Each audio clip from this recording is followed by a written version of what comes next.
Hello friends, welcome to our channel. और आज के इस वीडियो में हम बात करने वाले हैं क्लास के बारे में। जैसा कि मैंने पहले क्लास में आपको बता दिया था सी प्लस प्लस के कि ये ऑब्जेक्ट ओरिएंटेड प्रोग्रामिंग लैंग्वेज है, तो जिसमें हम क्लास डिफाइन कर सकते हैं और क्लास का ऑब्जेक्ट बना के उसके अंदर के वेरिएबल और मेथड सबको कहीं से भी कॉल कर सकते हैं। तो फ्रेंड्स, मैं डायरेक्ट एग्जांपल आपके सामने रखता हूँ। इसका यूज़ क्या होता है वो पहले समझ लेते हैं कि ये एक्चुअली क्लास क्यों यूज़ किया जाता है। क्लास सब प्रोग्राम के कॉम्प्लेक्सिटी को रिड्यूस करने के लिए किया जाता है या प्रोग्राम सबको सेपरेट करने के लिए किया जाता है, क्योंकि एक प्रोग्राम जब हम प्रोजेक्ट बनाते हैं तो उसमें बहुत सारे मॉड्यूल्स हो सकते हैं, बहुत सारे फंक्शंस हो सकते हैं। तो उसके अकॉर्डिंग हम उसे सेपरेट करने के लिए क्या करते हैं, क्लास डिफाइन करके उससे रिलेटेड जितने भी चीज़ें हैं, चाहे वेरिएबल हो फंक्शन हो, उसे सेपरेट करते चलते हैं। तो एक प्रोग्राम में बहुत सारे मॉड्यूल्स हो सकते हैं, बहुत सारे क्लास हो सकते हैं, तो वो अपने वर्क के अकॉर्डिंग उन्हें सेपरेट किया जाता है।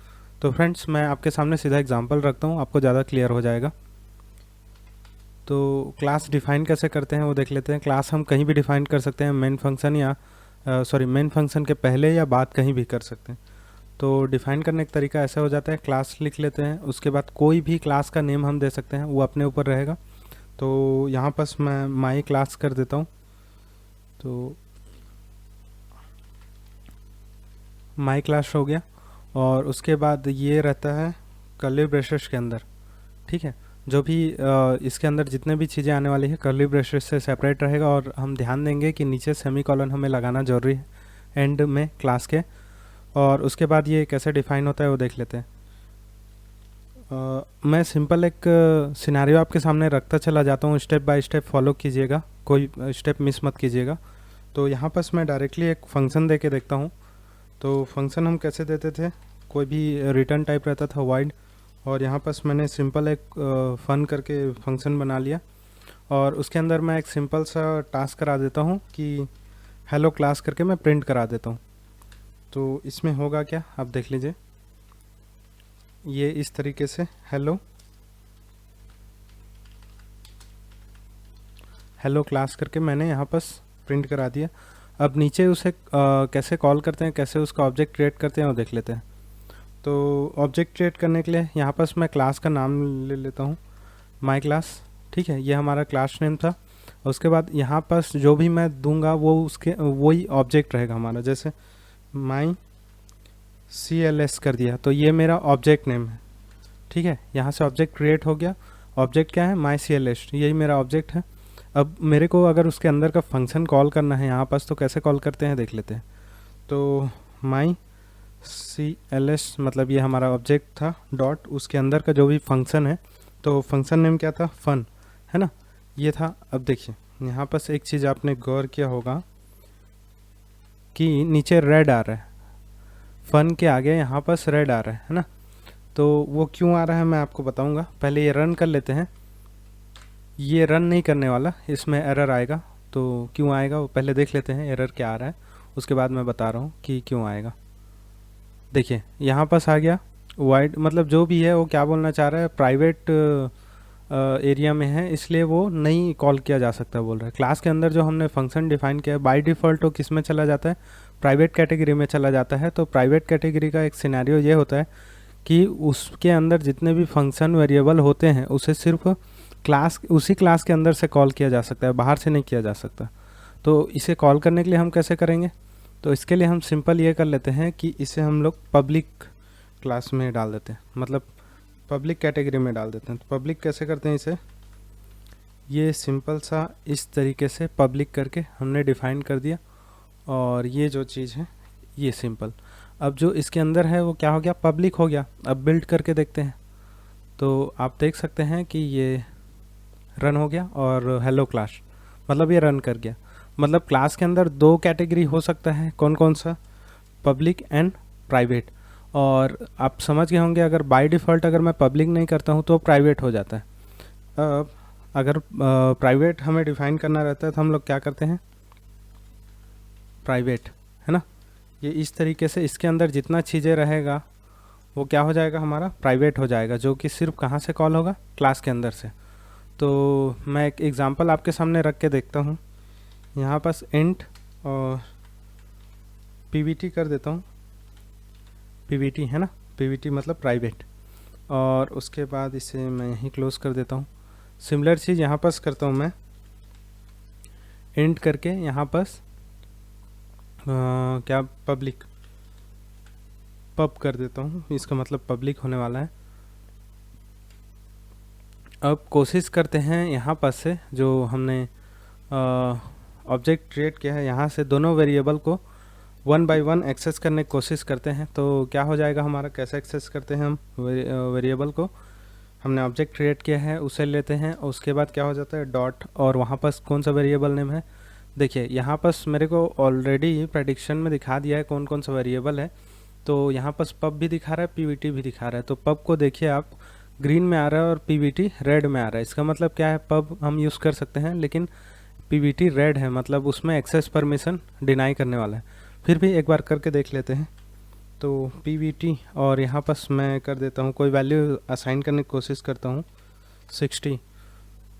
तो ये हो गया 60, और सिमिलर चीज़ें मैं उसके साथ करने वाला हूँ पब के साथ। पब मतलब पब्लिक है ना, तो पब्लिक वाला वेरिएबल इसके साथ 60 मैं इसमें भी असाइन कर दिया। अब कोशिश करते हैं इसे रन करके कि क्या होने वाला है। तो ये देखिए यहाँ पास वही फिर से प्रॉब्लम आया, मतलब वही एरर फिर से आ रहा है कि वो पब्लिक एरिया का वेरिएबल है इसलिए आप एक्सेस नहीं कर सकते बोल के। ओके फ्रेंड्स, आपको इसमें समझ में आ गया होगा। अब अगर मैं पब्लिक एरिया प्राइवेट एरिया का वेरिएबल एक्सेस करना चाह रहा हूँ दूसरे जगह से, तो मैं कैसे कर सकता हूँ। तो यहाँ पास मैं आपको सिंपल बता रहा हूँ कि 2 मिनट, इसे हम लोग प्रिंट करा के भी देख लेते हैं। पब्लिक एरिया वाला, प्राइवेट वाला तो नहीं हुआ, तो पब्लिक वाला हम प्रिंट करा के देख लेते हैं कि ये काम कर रहा है कि नहीं। तो सी आउट हो गया, और कैसे प्रिंट कराएंगे इसे, वही सिंपल है।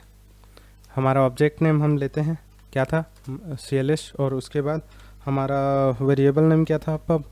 तो यहाँ से हम ये कॉल कर दिया सिंपल सा, और हम यहाँ से प्रिंट करा के देख लेते हैं। देखिए 60 यहाँ पास प्रिंट हो रहा है ना। तो अब सिमिलरली एक सीन और लेते हैं कि ये प्राइवेट एरिया का वेरिएबल हम कैसे एक्सेस कर सकते हैं बाहर से। तो बाहर से नहीं हो सकता डायरेक्टली, तो हम इनडायरेक्टली यूज़ करने वाले हैं उसे। तो कैसे कर सकते हैं उसे,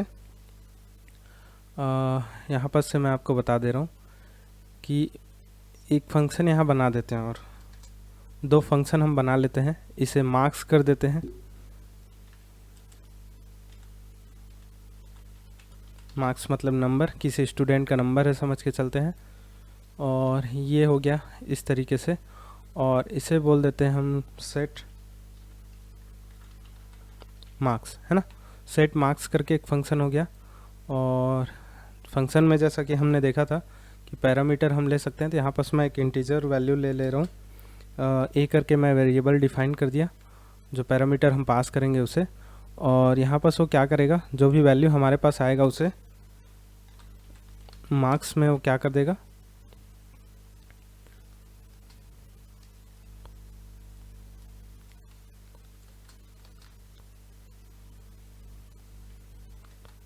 मार्क्स में असाइन कर देगा, ठीक है। और उसके बाद यहाँ से हम करते हैं वाइड, सॉरी यहाँ पर हम हाँ वाइड ही रखते हैं, और इसे कर देते हैं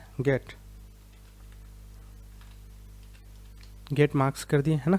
और इसका सिंपल सा, इसमें कोई पैरामीटर पास नहीं करना है, तो हम ऐसे ही ले सकते हैं इसे। और उसके बाद इसके अंदर क्या हो जाएगा,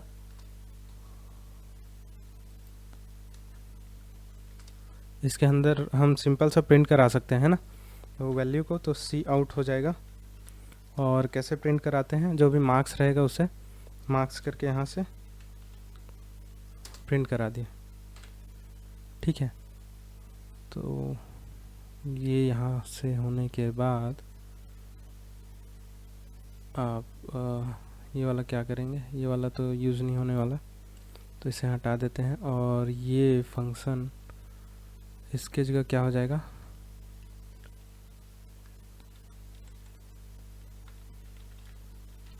गेट मार्क्स हो गया, और इसके ऊपर क्या हो जाएगा, सेट मार्क्स हो जाएगा, क्योंकि अभी तक हमने सेट नहीं किया ना उसमें कोई वैल्यू। तो